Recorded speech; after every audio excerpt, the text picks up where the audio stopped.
नमस्कार मित्रों, संत महात्म्य चैनल पर पुनः आपका स्वागत है। नवनाथ भक्ति सार के 15 अध्याय हम इस चैनल पर अपलोड कर चुके हैं। यदि अभी तक आपने उन अध्यायों को नहीं देखा है तो डिस्क्रिप्शन बॉक्स में दिए गए प्लेलिस्ट की लिंक की सहायता से आप पूर्व के सभी अध्यायों को देख सकते हैं। अध्याय 16 आरंभ करने से पहले हम कथा का पूर्व सार देखते हैं। अध्याय 15 में हमने देखा कि गोरक्षनाथ एवं कानिफनाथ दोनों ही अपनी तपस्या पूर्ण कर अपने अपने गुरु की खोज में निकल जाते हैं। गोरक्षनाथ गोपीचंद के राज्य हेलापट्टन पहुंचते हैं, जहां पर उनकी भेंट गड्ढे में दबे हुए जालिंधर नाथ से होती है।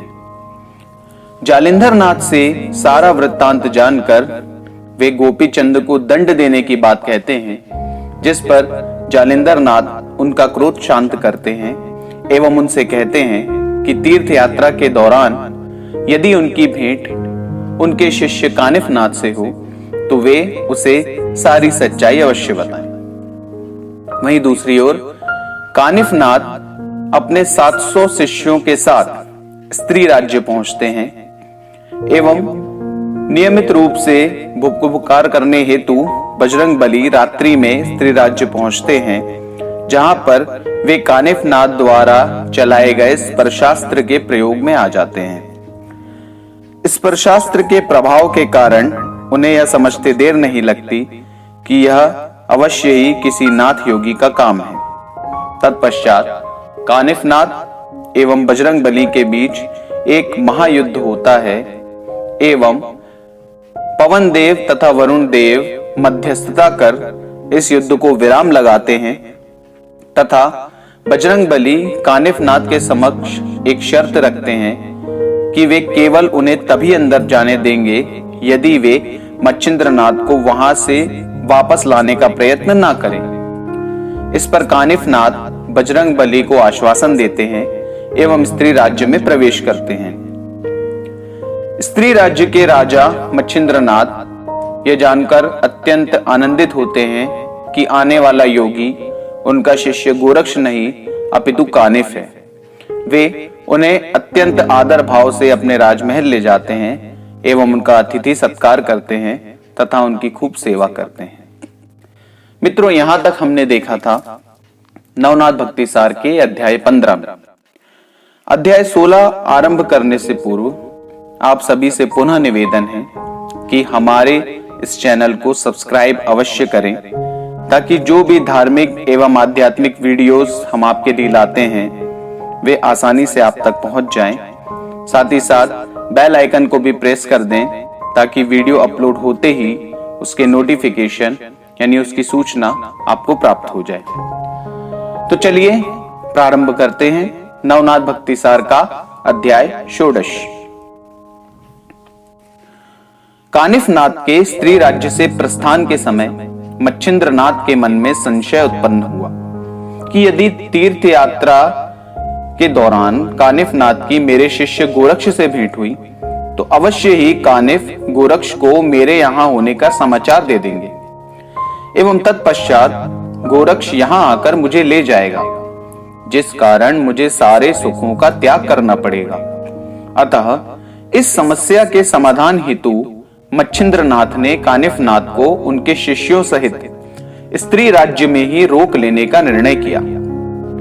नाथ तथा उनके शिष्यों को रोकने हेतु मच्छिंद्रनाथ ने अनेक हथकंडे अपनाए, जैसे धन धान्य का मोह एवं अप्सराएं भी शर्मा जाएं ऐसी सुंदर स्त्रियों को कानिफनाथ एवं उनके शिष्यों के पास भेजना। परंतु न तो कानिफनाथ न ही उनके शिष्य इस मोह में फंसे। अंततः बड़े ही भारी मन से मच्छिंद्रनाथ ने उन गुरु एवं शिष्यों को अपने राज्य से विदा किया। स्त्री राज्य से निकलकर कानिफनाथ अपने शिष्यों सहित गौड़ बंगाल पहुंचे। उस समय उनकी कीर्ति जन जन तक पहुंच चुकी थी। इस कारण वे जहां भी पहुंचते वहां उनका भव्य स्वागत किया जाता था। हेलापट्टन के राजा गोपीचंद ने भी कानिफनाथ की बहुत प्रसिद्धि सुनी थी। इधर जगन्नाथपुरी से निकलकर गोरक्षनाथ भी बंगाल में ही तीर्थ यात्रा हेतु विचरण कर रहे थे। इसी प्रकार एक दिन दैवीय संयोग से दो महापराक्रमी, महाबलशाली, महायोगी एवं महान गुरु भक्त कानिफनाथ एवं गोरक्षनाथ की एक जंगल में भेंट हुई। एक दूसरे से भेंट कर वे अत्यंत प्रफुल्लित हुए। कानिफनाथ के मन में गोरक्षनाथ को प्राप्त सिद्धियों एवं विद्याओं को जानने की जिज्ञासा उत्पन्न हुई। अतः उन्होंने गोरक्षनाथ से कहा, नाथ जी, यह वन रसीले आम के पेड़ों से लदा हुआ है, अतः मैं अपने कुछ शिष्यों को भेजकर पके हुए फल मंगवाता हूं। इस पर गोरक्षनाथ बोले, उन्हें क्यों कष्ट देना? आप अपनी विद्या के बल पर उन आमों को यहीं ले आइए। तब कानिफनाथ ने विभक्तास्त्र एवं आकर्षण अस्त्र के प्रयोग स्वरूप रसीले आमों का ढेर लगा दिया, जिसका नाथों सहित सभी शिष्यों ने रसास्वादन किया। तब गोरक्षनाथ ने भी दूर के वन से कुछ अन्य फल लाकर अपनी कला दिखाई। सभी लोगों के फल का भक्षण कर तृप्त होने के पश्चात गोरक्षनाथ बोले, कानिफनाथ जी, हम सभी ने विविध फलों का भक्षण किया एवं इस हेतु आपने और मैंने अपनी अपनी विद्या का प्रयोग किया, किंतु केवल पेड़ों से फल लाना कोई बड़ा पराक्रम नहीं है।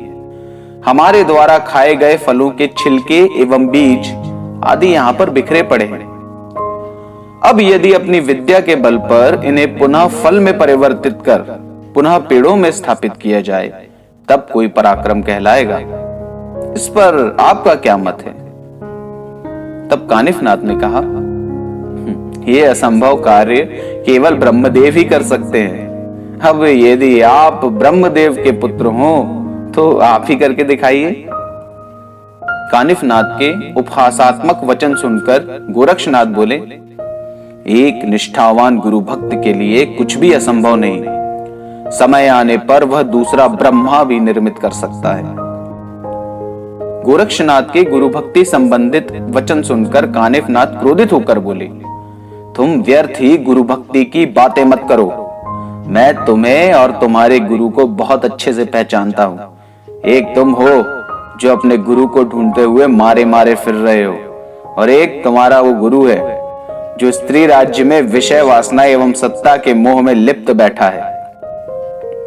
कानिफनाथ की बातों से गोरक्षनाथ को गहरा आघात पहुंचा।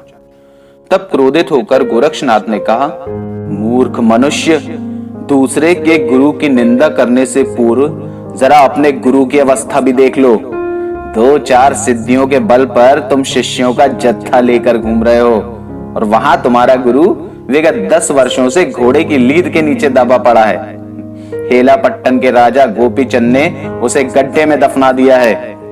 एक सामान्य मनुष्य के जाल में फंसकर नरकवास भोगने वाला कहां तुम्हारा गुरु जालिंधर, और संपूर्ण ब्रह्मांड को हिला देने वाले कहां मेरे परम पूज्य गुरु मच्छिंद्रनाथ। गुरु कृपा से मुझे जो विद्या प्राप्त हुई है, अब तुम उसका प्रभाव देख ही लो। ऐसा कहकर गोरक्षनाथ ने संजीवनी मंत्र के प्रभाव से सभी फलों को पुनर्निर्मित कर उन्हें वृक्षों पर स्थापित कर दिया। यह चमत्कार देखकर कानिफनाथ ने निराभिमान होकर गोरक्षनाथ को आलिंगन दिया एवं गुरु का पता बताने हेतु उन्हें धन्यवाद भी दिया। इस पर गोरक्षनाथ ने उतनी ही आत्मीयता से कानिफनाथ को अपने सीने से लगाया तथा मच्छिंद्रनाथ का पता बताने हेतु धन्यवाद दिया। तत्पश्चात दोनों महान गुरु भक्तों ने एक दूसरे से विदा ली। जहां कानिफनाथ ने हेलापट्टन, तो वहीं गोरक्षनाथ ने स्त्री राज्य की ओर प्रस्थान किया। जिस गोपीचंद ने मेरे गुरु को दफनाकर उन्हें मारने का प्रयास किया, उस गोपीचंद को मैं कोई आसान दंड नहीं दूंगा। ऐसा सोचकर कानिफनाथ हेलापट्टन के पास के एक वन में जाकर रुके। गोपीचंद ने कानिफनाथ की प्रसिद्धि सुनी थी, अतः उनसे भेंट करने की प्रबल इच्छा गोपीचंद के मन में थी। जालिंधर जैसे भिखारी को गुरु न बनाकर मैंने ठीक ही किया। मुझ जैसे वैभव संपन्न राजा के लिए कानिफनाथ जैसे योगी ही योग्य गुरु सिद्ध होंगे, ऐसा विचार कर गोपीचंद कानिफनाथ से भेंट हेतु पधारे। गोपीचंद को देखकर नाथ मन ही मन अत्यंत क्रोधित हुए, किंतु गुरु से भेंट किए बिना इसे दंड नहीं दूंगा, ऐसा विचार कर वे शांत मुद्रा में बैठे रहे। गोपीचंद ने ससम्मान कानिफनाथ को वंदन कर उन्हें अपने राजमहल में चलने का आग्रह किया। राजमहल ले जाकर गोपीचंद ने कानिफनाथ का खूब आदर सत्कार किया एवं उस पर अनुग्रह करने तथा अपना शिष्य स्वीकार करने की विनती की। तब मात्र कानिफनाथ के सब्र का बांध टूट गया एवं क्रोधित होकर उन्होंने कहा, हे मूर्ख, तू किस मुख से मुझसे अनुग्रह मांग रहा है? जिस देवतुल्य गुरु ने मुझ पर अनुग्रह कर मुझे सक्षम बनाया, तूने उसी गुरु को गड्ढे में फिकवा कर उसे घोड़े की लीद से भरवा दिया। तेरे इस अक्षम्य अपराध हेतु यदि मैं तेरी समृद्धि एवं तेरे राज्य को भस्म भी कर दूं, तो वह भी कम ही होगा। कानिफनाथ के वचन सुनकर गोपीचंद धक्क रह गया एवं अपने किए गए कृत्य की क्षमा याचना हेतु कानिफनाथ के चरणों में गिरकर बारंबार प्रार्थना करने लगा। तब गोपीचंद को अभय प्रदान कर कानिफनाथ ने अपने शिविर की ओर प्रस्थान किया। यह बात मैनावती को पता चलते ही वे भी अत्यंत क्रोधित हुई एवं उन्होंने गोपीचंद को खूब खरी खोटी सुनाई। गोपीचंद ने मैनावती से भी क्षमा याचना कर कानिफनाथ का क्रोध शांत करने की विनती की। गोपीचंद के निवेदन पर मैनावती ने कानिफनाथ से भेंट की एवं मैं आपकी गुरु भगनी हूं, ऐसा कहकर कानिफनाथ से गोपीचंद पर कृपा करने हेतु याचना की। तब आरंभ में नाथ मैनावती पर भी क्रोधित हुए, किंतु उनसे सारा वृत्तांत जानकर वे शांत हो गए। मैं आपके पुत्र का कुछ भी अमंगल नहीं करूंगा, ऐसा आश्वासन देकर कानिफनाथ ने मैनावती को पुनः राजभवन भेज दिया। मैनावती ने राजमहल जाकर यह बात गोपीचंद को बताई, जिससे उसका भी डर कुछ कम हो गया। मित्रों, नवनाथ भक्तिसार का षोडश अध्याय यहीं पर समाप्त होता है। नमस्कार।